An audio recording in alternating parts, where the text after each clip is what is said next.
അങ്ങനെ ഞങ്ങൾ രാവിലെ എഴുന്നേറ്റ് കെയർ മാർക്കറ്റിൽ അതിരാവിലെ മാത്രം പ്രവർത്തിക്കുന്ന സ്പെഷ്യൽ എക്സോട്ടിക് മാർക്കറ്റിലേക്ക് യാത്രയായി. എക്സോട്ടിക് ഫ്ലവേഴ്സാണ് ഇവിടെ കൂടുതലും വിൽക്കുന്നത്. ഇവിടെ ഒരു വെണ്ടറെ കണ്ടുപിടിക്കലാണ് ഞങ്ങളുടെ ലക്ഷ്യം, ദ റൈറ്റ് വെണ്ടർ.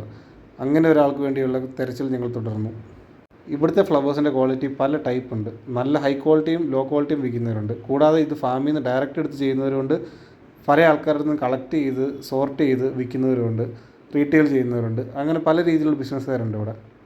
കുറേ മണിക്കൂറുകളെടുത്തുള്ള അന്വേഷണ ശേഷം ഞങ്ങൾക്കൊരു വെണ്ടറെ കിട്ടി. സ്വന്തമായ ഫാമിൽ നിന്ന് ഡയറക്റ്റ് എടുത്ത് കച്ചവടം ചെയ്യുന്ന ആളാണ്. ഞങ്ങളുടെ ആവശ്യം അദ്ദേഹത്തിൻ്റെ അടുത്ത് ഞങ്ങൾ പറഞ്ഞു.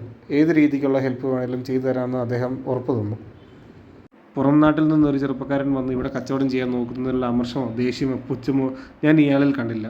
വേറെ പല കച്ചവടക്കാരിലും ഞാനത് കണ്ടു. പലരും നമ്മളെ ഒന്ന് മൈൻഡാക്കലോ ശ്രദ്ധിക്കലോ അല്ലെങ്കിൽ ഞാൻ ചോദിച്ചതിന് ഉത്തരം പോലും പറയാത്ത പലതരം കച്ചവടക്കാരുണ്ട്. എല്ലാവരും ഒരേപോലെ എന്ന് പറയുന്നില്ല, പക്ഷേ എല്ലാവരും ഇയാളെപ്പോലെ ആയിരിക്കണമെന്നില്ല. നമുക്ക് വേണ്ട രീതിയിൽ എല്ലാ ഹെൽപ്പും ചെയ്തു തരാമെന്ന് അദ്ദേഹം ഏറ്റിട്ടുണ്ട്.